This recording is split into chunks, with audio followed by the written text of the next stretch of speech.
దేవుని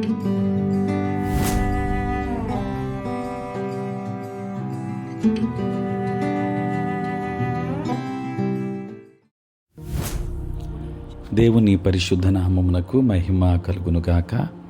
క్రీస్తునందు ప్రియ దేవుని బిడలారా, ప్రభు అయిన యేసు క్రీస్తు పరిశుద్ధ నామములో మీ అందరికీ ఈ ఉదయకాల శుభములు తెలియచేయచ్చు ఉన్నాను.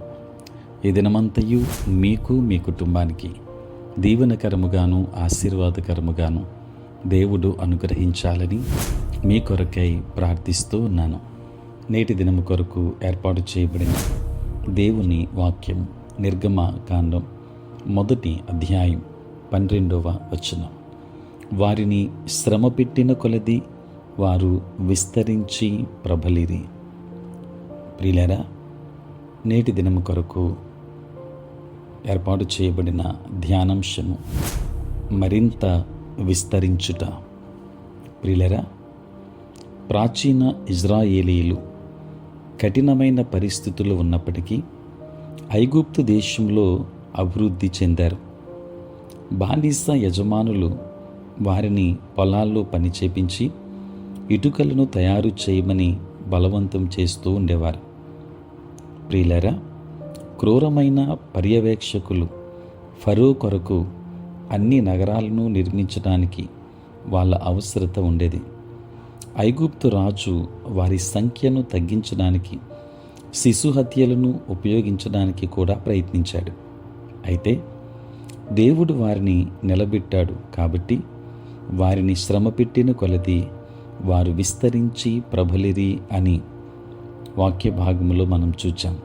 ప్రియులారా, చాలామంది బైబిల్ పండితులు ఇజ్రాయేలులు పురుషులు, మహిళలు, పిల్లలు ఐగుప్తులో ఉన్నంతకాలం 20 లక్షలకు పెరిగినట్లు అంచనా వేశారు.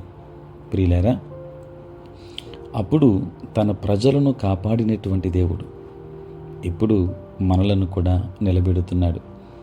ఎటువంటి పరిస్థితుల్లోనైనా ఆయన మనకు సహాయం చేయగలడు. మనము ఇంకొక ఋతువులోనూ సహించుకొని కొనసాగాల అన్న ఆందోళన ఏమాత్రమూ మనము చెందకూడదు. ప్రియులారా, నేడుండి రేపు పోయే అడవి పువ్వుల కొరకు చాలా అద్భుతంగా శ్రద్ధ వహించే దేవుడు మన ప్రతి అవసరతలను తీర్చగలడని పరిశుద్ధ గ్రంథం మనకు హామీ ఇస్తుంది. కనుక ఎట్లాంటి విపత్కరమైన కఠినమైన పరిస్థితులు ఎదురైనప్పటికీ కూడా దేవుడు నిన్నెన్నడూ కూడా విడిచిపెట్టేవాడు కాదు. కనుక దేవునిలో మరింతగా విస్తరించి ప్రబలి వర్ధిల్లేటువంటి ఆత్మీయ జీవితాన్ని కలిగి ఉందాం. దేవుని ఆశీర్వాదాలు పొందుకుందాం. దేవుడు మిమ్మల్ని, మీ కుటుంబాన్ని దీవించునుగాక. ఆమేన్. ప్రార్థన. పరిశుద్ధుడైన తండ్రి, ప్రేమ కలిగిన ప్రభువా, మీ పరిశుద్ధ నామమునకు వందనాలు, స్తోత్రాలు చెల్లిస్తున్నాం నాయన. రాత్రంతయు కాపాడి సంరక్షించి సుఖనిద్రను మాకు దయచేసి మా జీవితంలో మరి ఒక నూతన దినాన్ని మీరు మాకు అనుగ్రహించినందులకే స్తోత్రాలు. ప్రభువా, ఈ దినమంతా కూడా మీ సన్నిధి మాతో ఉంచండి. మీ ప్రసన్నత మాకు అనుగ్రహించండి. మా ప్రతి బలహీనత నుండి విడుదలనివ్వండి తండ్రి. నేటి మా పనులలో, ప్రయాణములలో, పరిచర్యలు మీరే తోడుగా ఉండమని వేడుకుంటూ ఉన్నాను తండ్రి. ఉద్యోగస్తులు, వ్యాపారస్తులు, కష్టపడి పని చేసుకుంటున్న బిడ్డలందరినీ దీవించండి. వ్యవసాయదారులను ఆశీర్వదించండి నాయన. దూరదేశాలలో, దూర ప్రాంతాలలో ఉంటున్న ప్రియబిడ్డలందరినీ దీవించండి. చదువుకుంటున్న బిడ్డలకు మీరు తోడై ఉండి జ్ఞానాన్ని, వివేచన, మంచి జ్ఞాపక శక్తిని బిడ్డలకు అనుగ్రహించుమని నీ సన్నిధానంలో ప్రార్థన చేస్తూ ఉన్నాం. యేసయ్యా, నీకు స్తోత్రాలు. నీ సేవ పరిచర్య చేయుచున్న ప్రతి సేవకుని దీవించండి. సార్వత్రిక క్రైస్తవ సంఘాన్ని మీరు ఆశీర్వదించండి.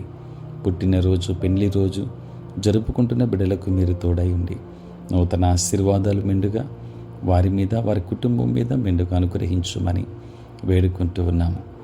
ప్రతిరోజు ఈ ప్రాతకాలపు ధ్యానములు వింటున్న ప్రతి బిడ్డను, ప్రతి కుటుంబాన్ని ఆశీర్వదించి నీ దీవెన ఆశీర్వాదములు మెండుగా అనుగ్రహించండి నాయన. తండ్రి, ఎంతోమంది మారు మనసు లేక నశించిపోతున్నారు ప్రభువా. నాయన, వారికి మీరు తోడై ఉండి వారికి సంపూర్ణ రక్షణ భాగ్యాన్ని ఇవ్వండి తండ్రి, నేటి మా పనులన్నింటిలోనూ, ప్రయాణములలోను, పరిచర్యలో మీరే తోడుగా ఉండి నడిపించమని, తండ్రి, ఎవరి విధులలో వారు నిమగ్నమవబోతుండగా వారికి మీరు తోడై ఉండమని, ఎంతోమంది బిడ్డలు హాస్పిటల్స్లో ఉన్నారు, వారికి కావలసిన ఆరోగ్యాన్ని మెండుగా మీరు దయచేయండి. దీని దీవెనలతో నింపండి. యేసయ్య నామములో అడిగి వేడుకొనుచున్నాము తండ్రి, ఆమేన్. తండ్రి, కుమార, పరిశుద్ధాత్మ త్రియేక దేవుని దీవెన సదా మీకును మీ కుటుంబానికి తోడై ఉండును గాక. ఆమేన్.